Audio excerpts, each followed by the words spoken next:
Hello વિદ્યાર્થીઓ, આજે આપણે ધોરણ 9 વિજ્ઞાન વિષયમાં પાઠ 2 આપણી આસપાસના દ્રવ્યો શુદ્ધ છે કે નહીં, તો એમાં આપણે અગાઉના લેક્ચરમાં વાત કરી. અગાઉના લેક્ચરમાં આપણે આ પાઠ છે એ પૂર્ણ કર્યો.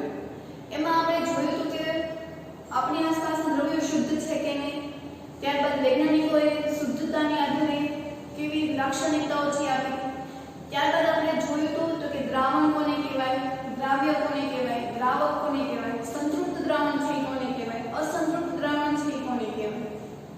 દ્રાવણ વિશેની વાત કરી હતી, તેમાં કલિલ દ્રાવણ વિશે ભણ્યા હતા, આપણે ટિન્ડર અસર વિશે ભણ્યા હતા. તો આવી રીતે આપણે વાત કરી હતી. ત્યાર પછી આપણે જોયું હતું કે જ્યારે દ્રાવણો છે એ એકબીજામાં મિશ્ર હોય તો આપણે એને કેવી રીતે અલગ છે એ કરી શકીએ. તો એના પણ આપણે વિવિધ પ્રયોગો છે આપણે જોયા હતા. તેમાં આપણે 8 છે જોયા હતા કે બાષ્પીભવન, ઉર્ધ્વપાતન, સેન્ટ્રીફ્યુગેશન, વિભિન્ન ગળણીઓ દ્વારા. પછી આપણે જોયું હતું તો નિસ્યંદનવાળું, તેમાં વિભાગીય નિસ્યંદન અને સાદું નિસ્યંદન જોયું હતું. ત્યાર પછી આપણે ક્રોમેટોગ્રાફી છે એ જોયું હતું. તો આમ આપણે વિવિધ ઉદાહરણો છે એ જોયા હતા. આમ આપણે છેલ્લે એવું ઉદાહરણ કાઢ્યું કે કોઈ પણ પદાર્થ છે જે મિશ્ર હોય છે તો આપણે એને વિભિન્ન પદ્ધતિઓ દ્વારા છે આપણે એને અલગ છે કરી શકીએ. સામાન્ય રીતે આપણે હાથેથી વીણી નાખીએ અથવા તો ચાળી નાખીએ તો અથવા તો ગાળી નાખીએ, તો આવી રીતે આપણે એક પદાર્થને બીજા પદાર્થમાંથી છે એ અલગ કરી શકીએ. પણ અમુક વખત એવું હોય છે કે આપણે એને આ સામાન્ય પદ્ધતિઓ દ્વારા આપણે અલગ છે એ કરી શકતા નથી. તો એની માટે આપણે વિશેષ પદ્ધતિઓ જોઈએ. આમ કારણ નીકળ્યું હતું કે કોઈ પણ પદાર્થ હોય છે તો એને આપણે અલગ છે એ કરી શકીએ. તો અહીંયા આપણે આ પાઠ પછી પૂર્ણ કર્યો. તો આજના લેક્ચરમાં આપણે સ્વાધ્યાય વિશે આપણે વાત કરવાની છે. તો સ્વાધ્યાયમાં પહેલો પ્રશ્ન એવો છે કે બધી પદ્ધતિઓ આપી છે, અમુક પદાર્થો છે એ મિશ્ર હોય છે તો એને કઈ પદ્ધતિ દ્વારા છે આપણે અલગ કરી શકીએ. તો એના વિશે છે આપણે ભણવાનું છે. તો એવું કીધું છે કે નીચેના પદાર્થોનું અલગીકરણ કરવા માટે, અલગીકરણ એટલે કે આપણે છૂટું પડતું, નીચેના પદાર્થો કે જે મિશ્ર હોય છે તો એને અલગીકરણ કરવા માટે આપણે કઈ પદ્ધતિનો છે એ ઉપયોગ કરશું. તો એમાં પહેલો પ્રશ્ન એવો છે કે સોડિયમ ક્લોરાઇડના પાણીમાં બનેલા દ્રાવણમાંથી આપણે કેવી રીતે છે અલગ કરીએ. સોડિયમ ક્લોરાઇડને પાણીમાં છે દ્રાવ્ય કર્યું છે તો એ પાણીમાંથી આપણે સોડિયમને અલગ કરવાનું છે, સોડિયમ ક્લોરાઇડ. તો આપણે કેવી રીતે છે એ મેળવીશું. અહીંયા સોડિયમ ક્લોરાઇડ એટલે NaCl એવું થશે. સોડિયમ ક્લોરાઇડ તો આનું રાસાયણિક નામ અને સૂત્ર શું બનશે તો કે NaCl, અને NaCl એટલે કે મીઠું. જ્યારે મીઠું છે એ પાણીમાં દ્રાવ્ય થઈ ગયું હોય છે અને એ દ્રાવણમાંથી આપણે ફરી પાછું મીઠું છે એ લેવું છે તો આપણે કઈ પદ્ધતિ દ્વારા છે એ આપણે મીઠું છે પાછું મેળવી શકીએ.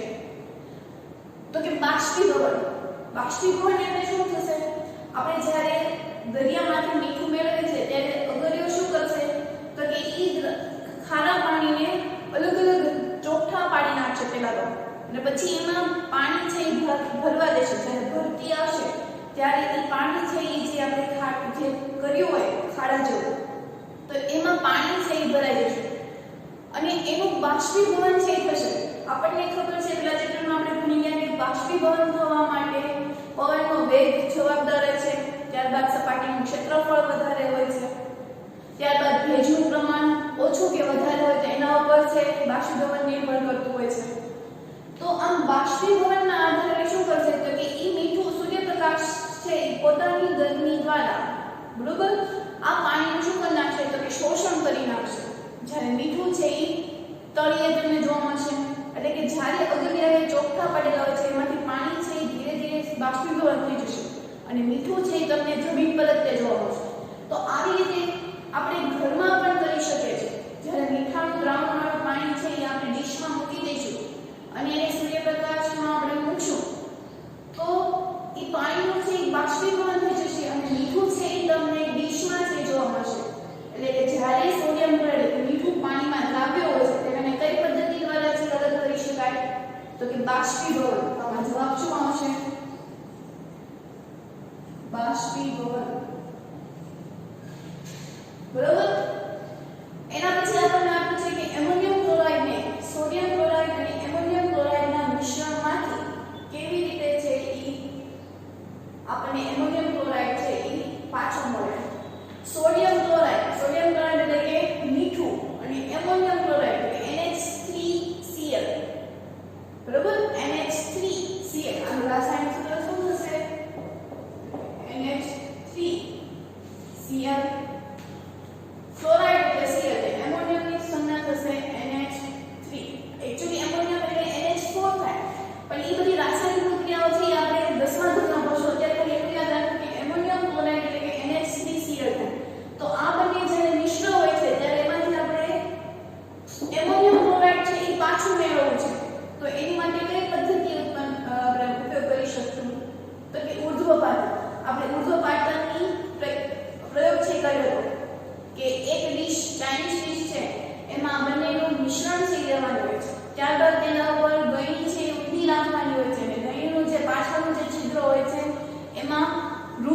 એ ભરાવી દેવાનું છે.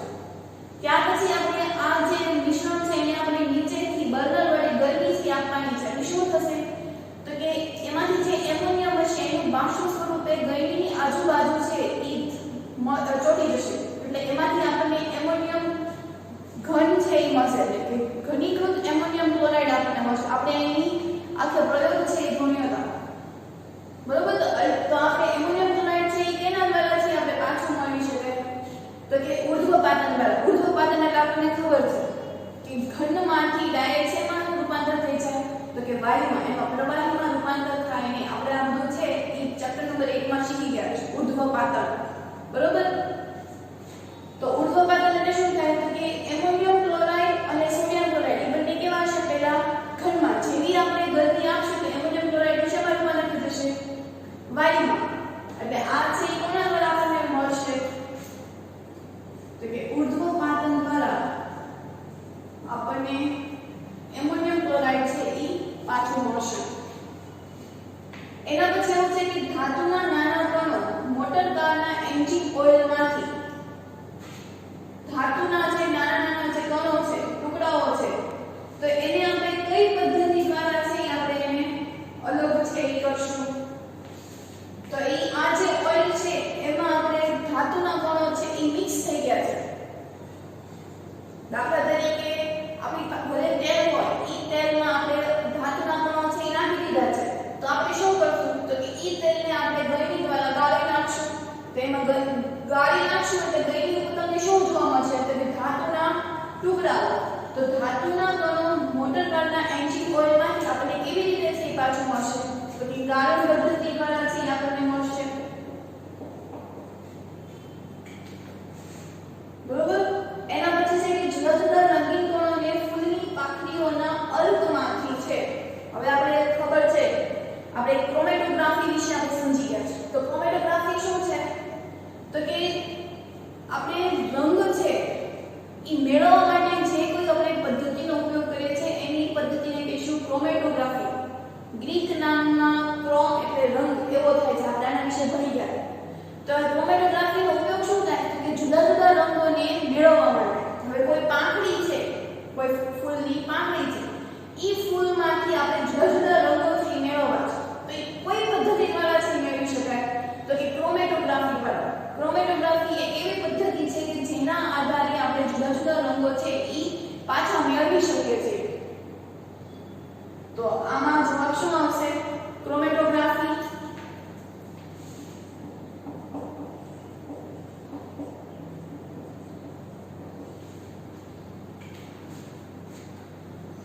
માખણ ને દહીંમાંથી,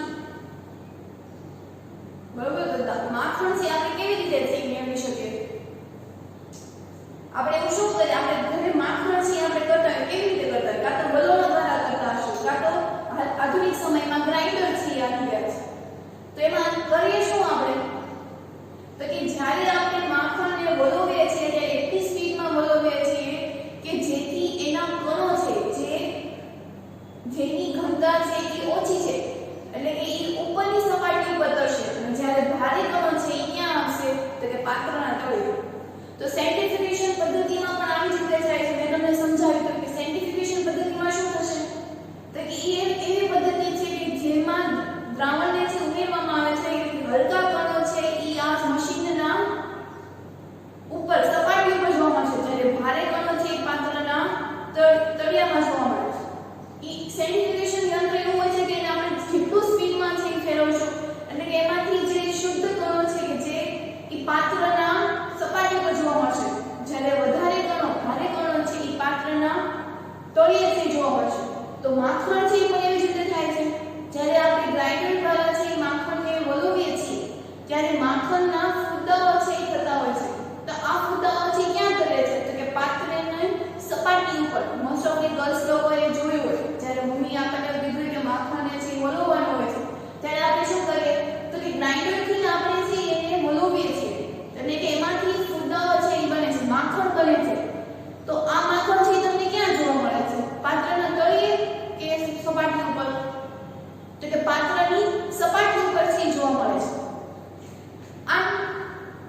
ત્યાર પછી છે કે તેલને પાણીમાંથી, તેલ અને પાણી છે અથવા તો કેરોસીન ને પાણી છે, તો જ્યારે આવી કોઈ મિશ્ર થઈ ગયા હોય છે કે તેઓ એકબીજામાં મિશ્ર થતા નથી પણ એ બંને વચ્ચેની સપાટી કેવી હોય છે, અલગ હોય છે, તો ત્યારે શું કરવાનું હોય છે, તો ત્યારે વિભિન્ન દ્રવ્યનો અલગીકરણ છે એનો ઉપયોગ છે આપણે કરીએ છીએ. આપણે ઈ પણ ભણી ગયા હતા કે વિભિન્ન દ્રવ્યની પદ્ધતિમાં શું હોય છે, તો કે પહેલા તે બંને મિશ્રણને છે એ ભરી દેવામાં આવે છે આ ગળણીમાં. ત્યારબાદ થોડાક સમય માટે આ ગળણીને ખલેલ છે એ પહોંચાડવાની નથી, એટલે કે આપણે એને હલાવવા નથી, કોઈ એક જગ્યાએ છે એ મૂકી દેવાની છે. તો તમે જ્યારે એક જગ્યાએ મૂકી દેશો એટલે કે તેલ અને પાણી બંનેની સપાટી છે એ અલગ થઈ જશે, બંને એકબીજામાં મિશ્ર થશે નહીં. તો અલગ થઈ ગયા પછી આપણે શું કરવાનું, તો કે નીચે બીકર રાખીને એટલે કોઈ પાત્ર રાખીને જે ગળણી છે એનો કોક છે એ ખોલી દેવાનો છે. જ્યારે તમે કોક છે એ ખોલી દેશો એટલે કે જે પાણી હશે એ સંપૂર્ણપણે છે એ નીચે આવશે. પાણીની સાથે સાથે તેલ કે જે કેરોસીન હોય છે તે એનું સ્તર પણ ધીરે ધીરે નીચે આવતું જશે. જેવી રીતે આપણે ફિલ્ટર કરીએ છીએ તો ફિલ્ટરમાં કેવું કરીએ કે આપણે પાણી ભરીએ છીએ પછી શુદ્ધ પાણી આપણે ધીરે ધીરે છે બહાર કાઢી લઈએ છીએ, એટલે કે એનું સ્તર છે ધીરે ધીરે નીચે આવશે. તો એવી જ રીતે ગળણીમાં પણ થાય છે કે પહેલા કેરોસીન અને પાણી અથવા તો તેલ અને પાણી બંનેનું મિશ્રણ ભરેલું છે, જ્યારે બંને અલગ થઈ જશે ત્યારે તેને કોક દ્વારા એને બીજા બીકરમાં છે એ બહાર કાઢી લેવું. તમે બહાર કાઢી લેશો એટલે સાથે સાથે બીજું જે દ્રાવણ છે એનું સ્તર પર કેવું આવશે, નીચે. જ્યારે એનું સ્તર છે એ કોક પાસે પહોંચી જશે ત્યારે કોક છે એ બંધ કરી દેવાનું છે. તો આવી રીતે આપણે તેલ અને પાણીને છે અલગ કરી શકીએ છીએ. એવી જ રીતે કેરોસીન અને પાણીને પણ આપણે અલગ કરી શકીએ છીએ. પેટ્રોલ અને પાણીને પણ આપણે આ જ પદ્ધતિ દ્વારા છે અલગ કરી શકીએ. તો આ પદ્ધતિને આપણે કોના નામથી વખાણી, તો કે ભિન્ન ગળણી આકાર અલગીકરણ, કે આપણે એ ગળણી છે એ અલગ આવતી હોય છે તો આપણે ભિન્નકારી ગળણીનો છે એને ઉપયોગ કર્યો હતો. તો આમાં જવાબ આવશે ભિન્નકારી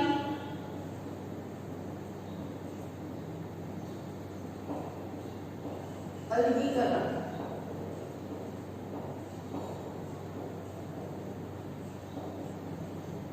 બરોબર. એના પછી આપણે છે કે ચાની પત્તીને પીવા માટે બનાવેલ ચામાંથી, જ્યારે ચા બનાવી હોય છે તો એ ચામાંથી આપણે ચા પીવાની હોય છે તો એમાં દ્રાવણમાં ચાની પત્તી, ખાંડ, બરોબર, ભૂકી એ બધું છે આપણે નાખેલું.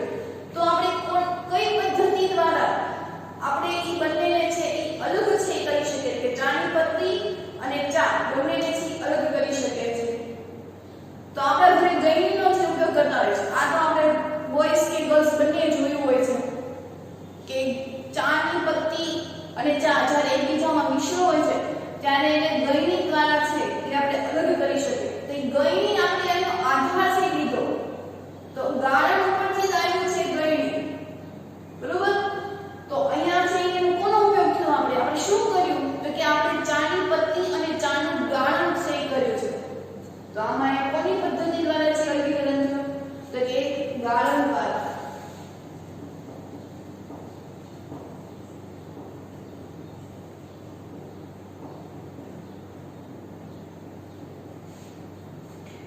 બરોબર.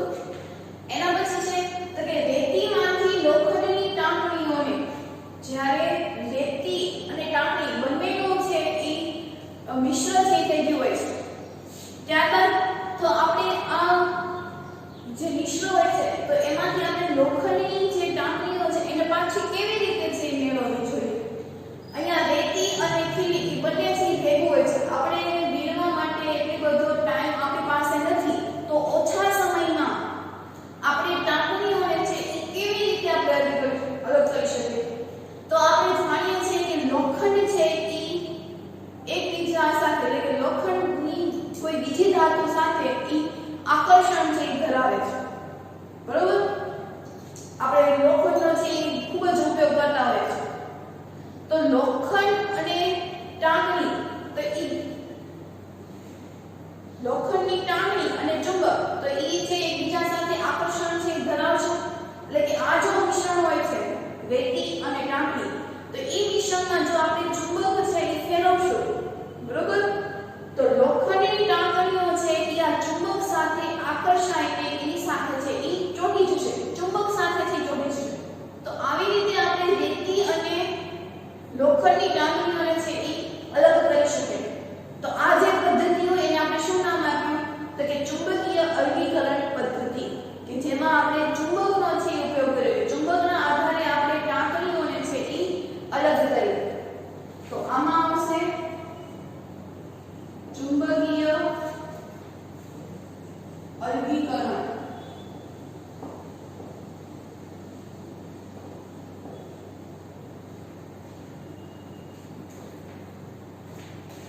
એના પછી છે ઘઉંના દાણાને ભૂસામાંથી અલગ કેવી રીતે કરવા. ભૂસા એટલે તમને કીધું કે જ્યારે આપણે અનાજથી ખેતરમાં ઉગે છે ત્યારે એ અનાજને એના મૂળ સાથે અથવા તો મૂળથી થોડા ઉપર જમીનથી ઉપર રાખીને એને કાપી નાખવામાં આવે છે. ત્યારબાદ હવે તો અત્યારે એના મશીન ને બધું આવી ગયું છે કે એની સાથે સાથે જ તે ઘઉં કપાઈ જાય છે અને સાથે જાય. પણ પહેલાના સમયમાં એવા મશીનો નહોતા તો લોકો છે એ દાંતરડા વડે એને પેલા ભૂસાને છે એ કાપી નાખતા હતા જેમાં એ દાણાઓ છે એ ઉગે છે. તો ત્યારે એ લોકો શું કરતા હતા તો કે દાણાઓને પેલા પછાડે જમીન ઉપર, બરોબર, જમીન ઉપર પછાડે છે. ત્યાર પછી એમને ઈ પવન જે દિશામાં હોય છે તો એ દિશામાં ઈ જે દાણા હોય છે તે સૂપડામાં ભરીને છે ઈ એને અલગ છે કરતા હોય છે કે જેથી દાણાઓ છે ઈ નજીક પડશે જ્યારે ભૂસાઓ છે ઈ પવનની હારોહાર છે ઈ ઉડી જશે. એટલે પવનની વિરુદ્ધ દિશામાં છે ઈ આપણે આને અલગ છે કરીએ જે કચરો હોય એ પવનની સાથે સાથે જ તે ઉડી જાય. અત્યારે પણ જે ગામડાઓમાં રહેતા હોય છે તે લોકો આ જ પદ્ધતિ દ્વારા છે એ અલગ કરતા હોય છે કે જેને ખેતરવાડી હોય છે એમાં ઘઉં ને એવું થતું હોય તો એને આ પવનથીના ઉપયોગથી આપણે અલગ છે એ કરી શકીએ. તો આમાં કઈ પદ્ધતિનો છે ઉપયોગ થયો તો કે હવાનો છે ઉપયોગ થયો. તો ઘઉંના દાણાને હવાના ઉપયોગથી આપણે અલગ છે એ કરી શકીએ છીએ. એના પછી છે કે માટીના બારીક કણોને પાણીમાં નિલંબિત માટીના કણોમાંથી આપણે કેવી રીતે છે એ અલગ કરી શકીએ. માટીના કણોને પાણીમાં છે નિલંબિત છે. નિલંબિત એટલે શું કે એ સંપૂર્ણપણે છે એ દ્રાવ્ય ન થાય, થોડા જ અંશમાં એ દ્રાવ્ય થાય છે જ્યારે બાકીના જે કણો છે રજકણો છે એ એની સપાટી ઉપર છે તરતા હોય છે. જ્યારે આપણે ગંદુ પાણી છે એ તપેલીમાં રહીએ છીએ તો એની સાથે બીજા કણો પણ છે એની સાથે આવે છે કે જે પાણીમાં દ્રાવ્ય નથી છતાં પણ તે પાણીને છે એ ડોળું બનાવે છે. તો માટી એટલે કે કાદવમાં તો બધો જ કચરો હોવાનો જે તરી શકે અથવા ન તરી શકે. અમુક કણો છે પાત્રના તળિયે બેસી જાય જ્યારે અમુક કણો છે પાત્રની સપાટી પર જોવા મળે. તો માટીના બારીક કણોને પાણીમાં નિલંબિત માટીનામાંથી આપણે એને અલગ કરવા છે. એટલે જે કચરો છે કે જે સપાટી પર તરે છે તો આપણે એને કેવી રીતે છે અલગ કરી શકાય તો કે એને ગળણી દ્વારા છે એ અલગ કરી શકાય. તો ગળણી દ્વારા આપણે એને કઈ આવશે તો કે ગાળણ પદ્ધતિ દ્વારા એને અલગ કરી શકાય. રજકણો આપણે દૂર કરવા હોય પાણીમાંથી તો કેવી રીતે અલગ કરીએ તો કે ગળણી દ્વારા આપણે ગાળી નાખીએ તો એ જે પાણીમાં દ્રાવ્ય નહોતા અને સપાટી પર તરતા હતા એવા કણોને આપણે દ્રાવ્ય છે જે નથી તો એને ગળણી દ્વારા છે આપણે અલગ કરી શકીએ. એના પછી આપણે પ્રશ્ન નંબર 2 આપ્યો છે કે ચા બનાવવાની છે તો ચા બનાવવામાં કોણ છે દ્રાવણ છે, દ્રાવક કોણ છે, દ્રાવ્ય કોણ છે, સુદ્રાવ્ય કોણ છે, અદ્રાવ્ય કોણ છે, ગાળણ માટે આપણે શું કર્યું, એના અવશેષો છે એ શું બન્યા તો એની આપણે છે વાત કરવાની છે. તો સૌપ્રથમ અહીંયા દ્રાવણ શું છે તો દ્રાવણ એટલે શું થશે તો કે સંપૂર્ણ રીતે બની ગયેલી ચા, બરોબર, કે જેમાં ખાંડ, પાણી, દૂધ, પત્તી સમાવેશ છે થાય છે. તો અહીંયા ગાળણમાં પહેલા તો દ્રાવણ તરીકે આપણે શું લેશું તો કે ચા.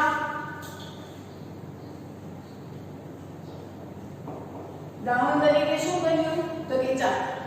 તો ચા બનાવવા માટે આપણે પહેલા શું કરશું તો કે સૌપ્રથમ એક તપેલી લેવાની. ઈ તપેલીમાં પાણી લેવાનું.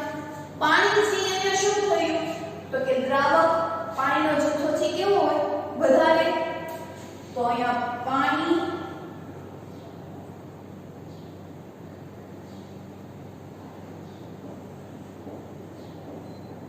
દ્રાવક તરીકે પાણી. ચાની તપેલી લીધી આપણે. ત્યારબાદ એમાં શું નાખ્યું તો કે ખાંડ નાખી. ત્યારબાદ એમાં શું નાખ્યું તો કે ચાની પત્તી નાખી. તો ઈ દ્રાવ્ય કોને કહેવાય આપણે કે જેનો જથ્થો છે ઈ ઓછો હોય તો એવા ઘટકને આપણે દ્રાવ્ય કહીશું. તો ચાના પ્રમાણ કરતા દ્રાવ્ય ખાંડ અને ચાની પત્તી કેવી હશે તો કે ઓછી હશે.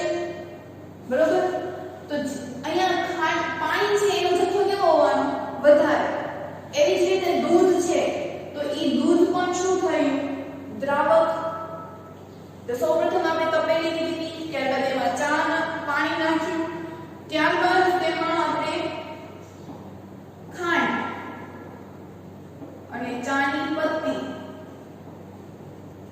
તો આ ચાની પત્તી અને ખાંડ એ બંને શું થઈ જશે? દ્રાવ્ય. તો અહીંયા દ્રાવ્ય તરીકે શું આવ્યું? ખાંડ અને ચાની પત્તી. બરોબર. આ સમય દરમિયાન આપણે ગેસ છે એ શરૂ જ રાખ્યો હશે કે જેના આધારે ખાંડ છે ઈ પાણીમાં છે ઈ કેવું થઈ જશે? તો કે ઓગળી જશે. તો ઓગળવામાં તો કે ખાંડ, બરોબર, અને ચાની પત્તીનો રંગ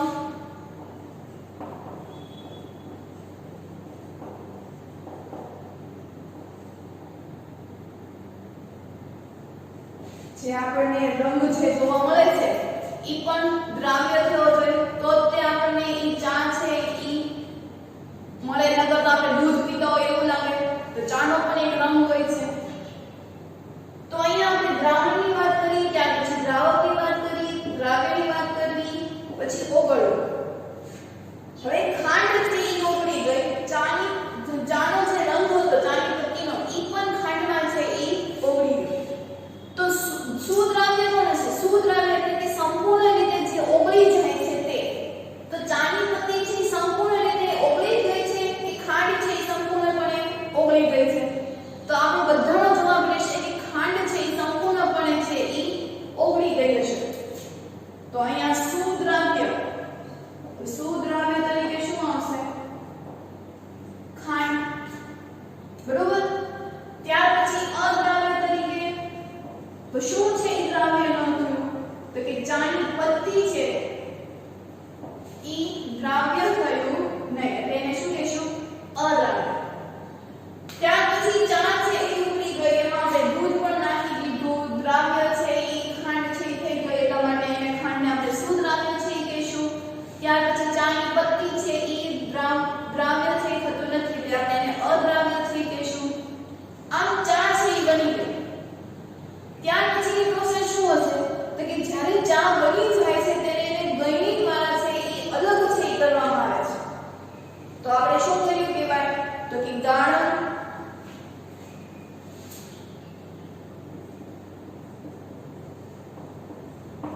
ગાળણમાં શું કર્યું? તો કે ચાની પત્તી અને ચા, બરોબર, ચાની પત્તીને એવું કરશું તો ચા છે મળશે. તો ગાળણ દ્વારા આપણને શું મળશે? ચા અને બીજી બાજુ આપણને ચાની પત્તી. તો અવશેષ તરીકે શું રહ્યું? અવશેષ એટલે કે જે બાકી રહ્યું તે હવે આપણે આ બેમાંથી કોણ બાકી રહ્યું? તો કે ચાની પત્તી તે ચા તો છે આપણે પી ગયો છે બધા. તો અવશેષ તરીકે શું બનશે? તો કે ચાની પત્તી.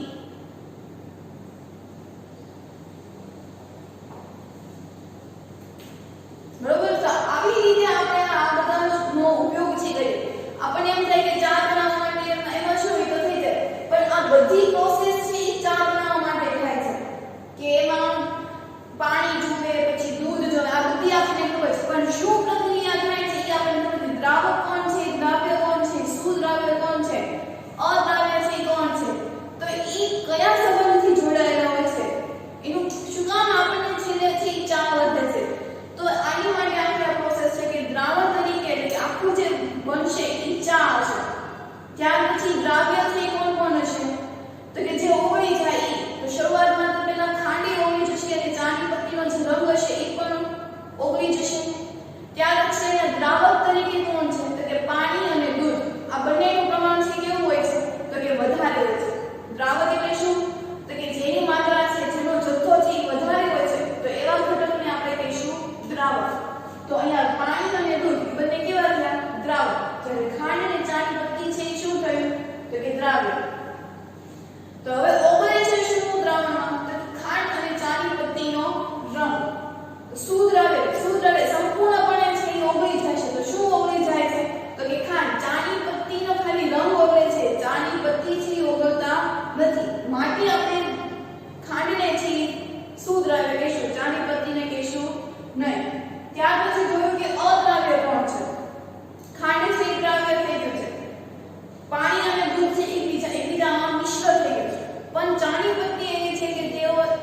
દ્રાવ્ય થતા નથી, માત્ર એને શું કહીશું? અદ્રાવ્ય.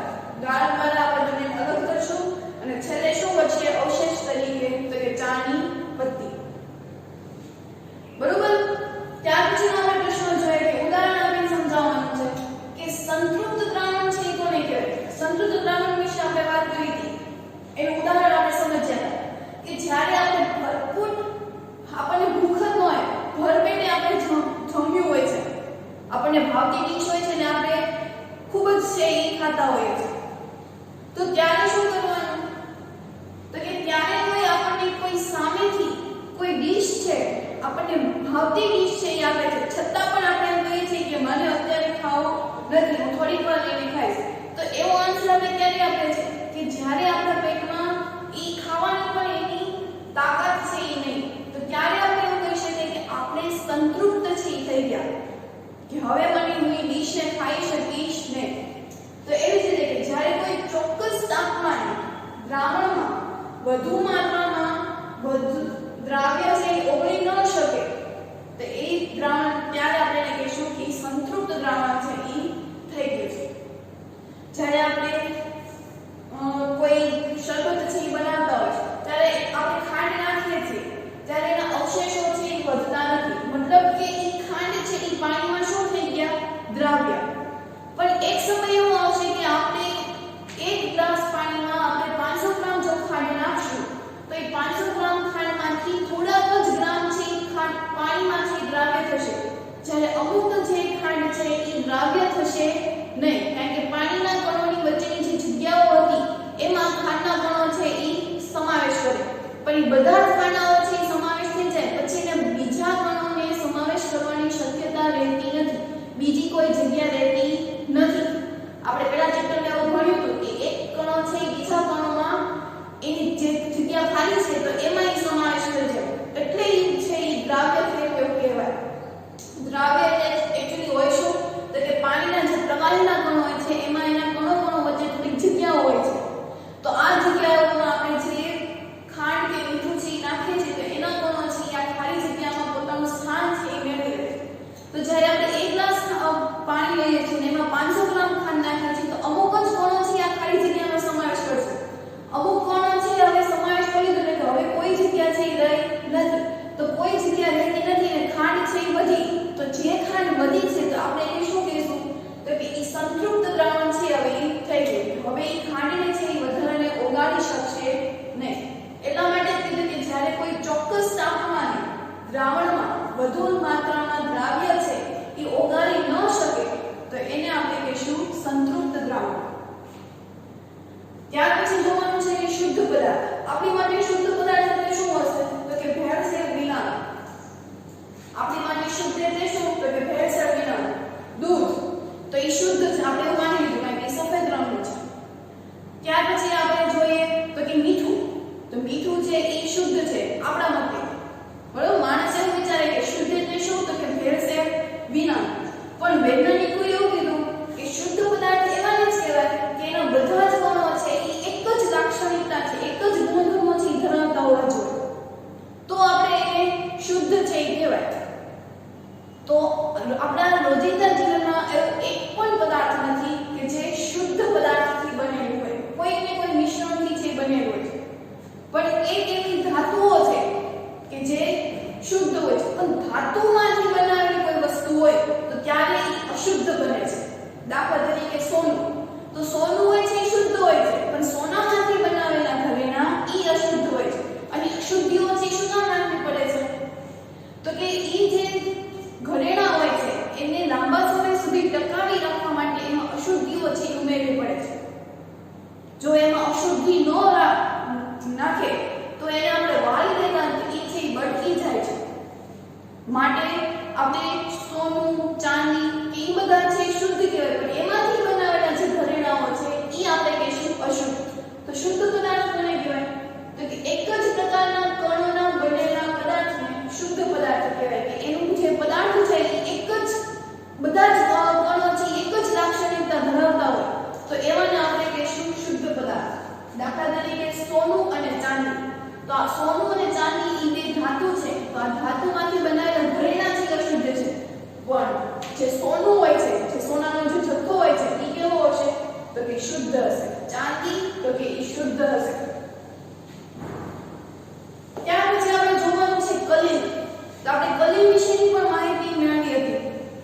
તો કલીલ એક વિષમાંક પ્રણાલી છે. આપણે વિષમાંક પ્રણાલી વિશે પણ જોયું હતું કે જેની સપાટીથી અલગ અલગ હોય છે અને આપણે બંનેને અલગ છે કરી શકીએ છીએ, તો એને વિષમાંક પ્રણાલી કહેશું. દાખલા તરીકે ડોળું પાણી. તો આ ડોળું પાણી હોય છે એમાં આપણે ફટકડી ફેરવી નાખતા માટીના કણો છે એ પાત્રના તળિયે છે બેસી જશે, જ્યારે ઉપર છે એ સ્વચ્છ પાણી હોય છે. તો આવી રીતે આપણે માટી અને પાણીને છે એ અલગ કરી દીધું. ત્યાર પછી આપણને દૂધ. તો દૂધ પણ એક કલીલ છે. દૂધમાં આપણે ચરબી નાખેલું હોય, બરોબર, પછી એમાં પાણી છે નાખેલું હોય, પ્રોટીન છે ઉમેર્યું હોય છે. જ્યારે કોઈ દૂધ છે બનાવતું હોય તો દૂધની સાથે ચરબી, પ્રોટીન એ બંને છે એ દૂધની અંદર મિશ્ર હોય છે. તો આવી રીતે આપણે કલીલ છે એ કોને કહેવાય? તો કલીલ એક વિષમાંક પ્રણાલી છે કે જેમાં વિક્ષેપણ માધ્યમમાં ખૂબ ઝીણા ઝીણા કણો છે એ રહેલા હોય છે. આપણે વિક્ષેપણ માધ્યમ વિશે પણ ભણી ગયા હતા, વિક્ષેપણ માધ્યમ અને વિક્ષેપિત કણ. તો એ વિક્ષેપણ માધ્યમ હોય કે એના જે ઝીણા ઝીણા કણો છે એ આ દૂધમાં કે જે વિષમાંક પ્રણાલી છે એમાં છે એ દ્રાવ્ય થયેલા, એ આપણને દેખાય નહીં પણ એમાં એ દ્રાવ્ય થયેલા. દાખલા તરીકે આપણે દૂધ લેતા હોય તો દૂધની અંદર ચરબી પણ મિશ્ર હશે અને પ્રોટીન પણ મિશ્ર હશે, પણ આપણે એક સમાન રીતે જોઈએ તો આપણને એક સમાન મિશ્રણ થઈ દેખાશે કે એમાંથી આપણે સરળતાથી ચરબી છે એ કાઢી લેતા નથી, પ્રોટીન છે અલગથી તારવી શકતા નથી. પણ હકીકતમાં એ કેવું હોય તો કે એ વિષમાંક પ્રણાલી છે. તો એમાં દૂધ, માખણ, ડોળું પાણી, સ્ટાર્ચનું દ્રાવણ, તો આ બધું હોય છે એ મિશ્ર હોય છે. તો હજી પણ આપણને છેલ્લો પોઈન્ટ છે એ આપણે કરીએ. ત્યાર પછી છે નિલંબન. તો નિલંબન છે કોને કહેવાય? તો કે વિષમાંક મિશ્રણ. વિષમાંક મિશ્રણની આપણને ખબર છે કે જેઓના સ્થળ છે અલગ અલગ છે. તો વિષમાંક મિશ્રણ કે જેમાં ઘન કણો છે એ પ્રવાહીમાં વિખેરણ છે એ પામેલા હોય તો તેને આપણે નિલંબન છે કહીશું. ઘન કણો છે એ પ્રવાહ વિખેરણ પામેલા હોય એટલે એમાં સંપૂર્ણ રીતે છે એ દ્રાવ્ય ન થાય. આપણે નિલંબન વિશે પણ વાત છે કરી હતી કે આ નિલંબન કણો છે એમાંથી જો આપણે પ્રકાશનું આપણે પરાવર્તન કરીએ તો જે અદ્રાવ્ય પદાર્થો છે તો એના આધારે પ્રકાશનું છે એ પરાવર્તન થશે, કારણ કે ઈ કણો છે મોટા હોવાથી તો ઈ આ પ્રકાશના કણો છે પસાર થવા દેશે નહીં. અને જે શુદ્ધ પાણી હશે તો એમાંથી પ્રકાશનું કિરણ જો આપણે પસાર કરશું તો ઈ પસાર છે એ થવા દેશે.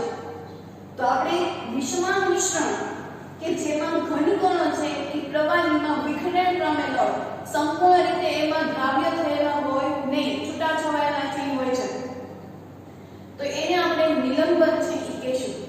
તો આજના લેક્ચરમાં આપણે અહીંયા સુધી થઈ રાખીએ. હોમવર્કમાં છે તમારે આજનો ક્લાસ વર્ક છે એ લખવાનું છે.